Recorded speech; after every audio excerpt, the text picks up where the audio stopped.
But we are just about less than 24 hours away from 2019. In the year 2018, there was some good music, great movies, painful deaths, and exciting moments even for us here at Joy News. But how has the year been for you? Nancy Mefadra Josie has been speaking to some other people, and as you heard them earlier, they've been excited. I know you have views to share with us. Join Mapito Sibidi on JoyNews Interactive as you share with us the highs and lows of the year 2018. Now, away from that, procurement experts are advocating stricter implementation of value for money procedures in public and private organizations to save cost. President of the Ghana Institute of Procurement, Collins Ajiman Sapon, believes procurement functions must be elevated to management levels in these organizations to streamline some of the procurement decisions made. He attributes some of the bad organizational decisions to neglect of functions of procurement. In his review of the year with Daniel Dadzi, Mr. Sapon says government and other government agencies must ensure procurement decisions are in the best interest of the state. How key would you say the sector of procurement is when it comes to governance in Ghana? Well, we keep on saying that when it comes to the spend, government spend, 70% of it, apart from the salaries, 70% of government spend goes through procurement. And even if you bring it out from the government sector, every organization is about revenue, it's about costs before you strike your profit. The revenue, you will say that it's about the sales, it's about the marketing guys, it's about the production sector. When you talk of costs, it's controlled by the procurement professionals. Then who will do this calculation is the accountant. So total revenue, total costs before the profit is struck. So if you don't really place emphasis and you don't see procurement and supply as a strategic aspect of every organization, then you are heading to collapse or whatever. So private sector, public sector, if you don't place emphasis on procurement, you will always have problems because it's about costs. It's costs. It's Very about spending. Yeah. So that's where our money goes. Yes. And for us as a country, like you say, 70% of our money goes through this process. Procurement. Then it's very important. Yes. Let's look at what has gone on during the year. What single issue has stood out for you in terms of good procurement or bad procurement? You see, we've been hearing a lot. We've been hearing a lot, and there are a lot. I can't pinpoint. They will be mentioning buying digitization. They've mentioned Kenny GVG, whatever. All these ones, from where we sit as professionals, when you don't have a lot of evidence and what really went on, you can't really pinpoint that procurement was done badly. But when you hear the amount of money involved in such spend, then it starts to reason that, hey, we need to place strategic importance to this aspect of our governance system, because everything that hinges on spend, there's the guys we call procurement in there. And therefore, who is doing the procurement? The people doing the procurement, do they really understand? Are they aware of the processes that they have to go through, the strategic systems that they need to employ to be able to do proper procurement? Do you think we are paying enough attention, considering the fact that you yourself mentioned that almost every month there are issues that come up on your radar? I can only say that only few procurement professionals are even part of top management in almost all the organizations in Ghana. Only few procurement professionals are even at the directors level. Most of them are managers, and they have other professionals sitting on them. Let's say you have I don't want to mention any other profession, but let's say a procurement guy who had gone through school, gone through work, learned everything about procurement and how it can support the organization within which he or she works. And this person is being headed by another professional, let's say HR or somebody who did English, and by virtue of they being in the organization for long becomes director of administration, and this procurement guy reports into this boss. This boss doesn't understand the tenets of procurement. So we are going to buy. Let's go and buy. They go and buy, and even within the law, it's just recently that the amendment is even giving us to even negotiate. At first, there's nothing like negotiation, but negotiation is a whole process within our procurement system. Even specification must have need to fit for purpose and all that. We do all those analysis. So if your boss doesn't understand some of these things, at times you will talk, and some of my guys have even been branded as, you talk too much, you are not delivering, you are delaying, your contract is not ready, and all that. My mind goes to one of the recent issues that we dealt with on a national scale, which was the near purchase, if I can use that expression, because we are told we did not spend on that, of a chancery in Norway, Oslo.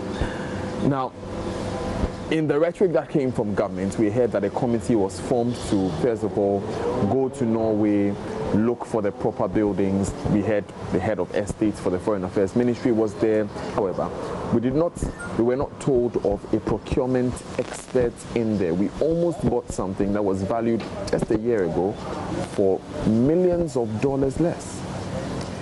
When you hear something like that, how does that capture your concern? You have the lawyers there, you have accountants, everybody. They will put together this committee. At times they will even fly all of them there, and they will leave the procurement guy, because for all you know, the procurement guy is reporting into one of these directors. But when the procurement guy gets to the place, we are not engineers, so we are not even coming to look at spacing.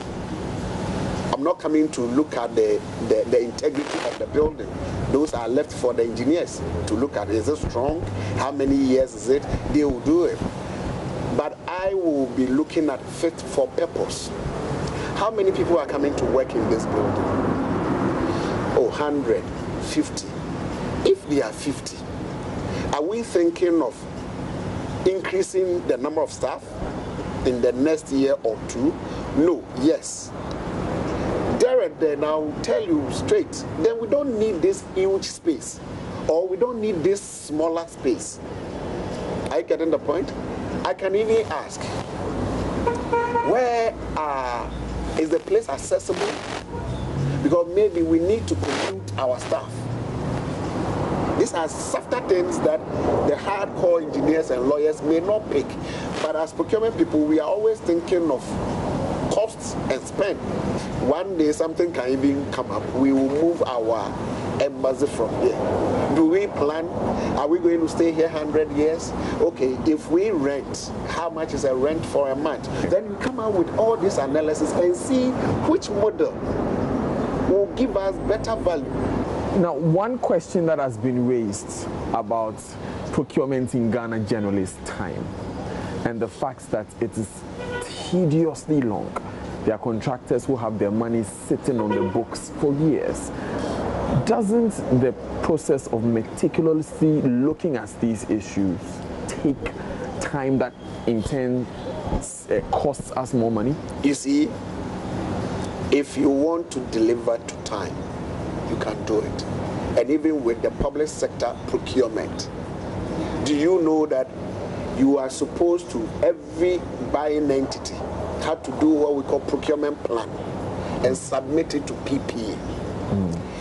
As a president, and also knowing the public procurement law and the way it is practiced, I can only say 60% of the time people do not go according to their procurement plan. Why do you say so? At times, they will plan for it, budgets will not be there, or funds will not be released. So, they've planned to buy a particular item, let's say in June 2019. You cannot start the procurement when you don't know who or where you're going to get the money to. Their release may come in June.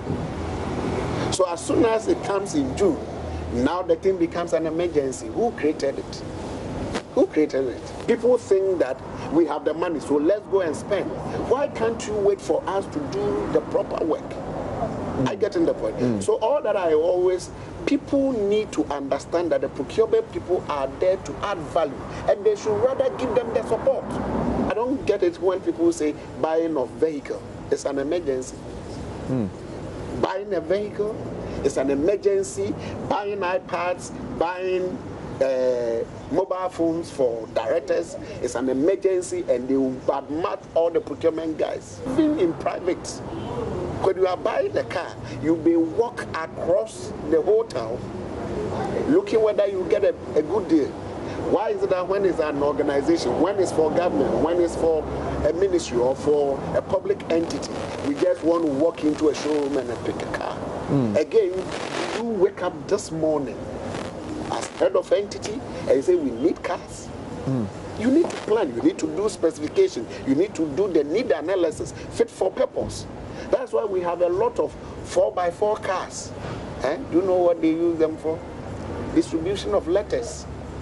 Because there's money. Give us, in a minute, some advice. If you were to sit with the presidency and say, look, this is where we should begin, what would be your advice? First of all, I would say that we need to get right people with the right procurement background. What I'm saying, we should employ procurement professionals to handle the procurement functions at the various entities, and also give them that support and recognition. They should be sitting at the director's level, because when you're a director and I'm a director, okay, we are bringing our professional contribution on the table. And I'll tell it as it is.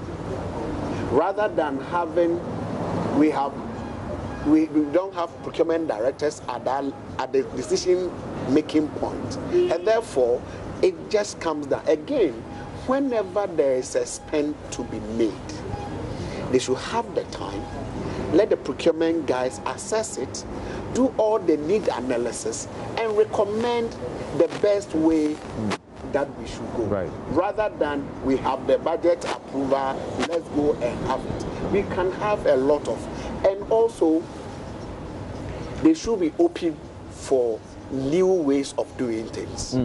Procurement doesn't mean always go to market and pay. There are so many ways that you can get the service or the item or the product without paying outright. People should be ethical. I always say, what do you do when nobody is watching? Because if we don't take care, we will squeeze Mother Ghana, and one morning we will all wake up and Ghana is no more. And when Ghana is no more, spells a disaster for all of us. Finally, Mr. Ajiman Sapon, let's talk about the Institute. What have you been up to this year? When the current government came into power, they did something. At least appointed a procurement minister in charge of public procurement, had about 2 or 3 professionals sitting at the various procurement entities or institutes, and we thought that that's a good feeling for our profession. Our body, we are there making sure that we get the right people, well trained. So we've recently inducted our members. We've also developed code of ethics for our members. At first, people thought that we didn't even have a professional body for procurement. So anybody just finished school, just want to become a procurement professional.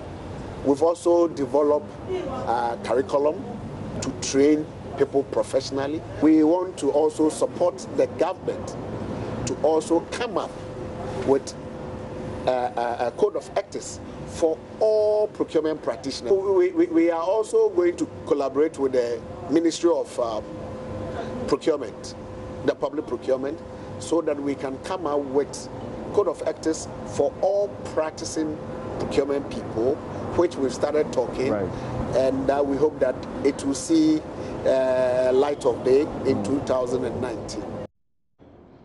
Thanks for staying here on News Desk. Coming up in business, how many banks have been able to meet the BOG's minimum capital requirement of 400 million cedis, and how many will lose their licenses later this week for failing to meet that deadline? Darryl Carl is standing by with the details.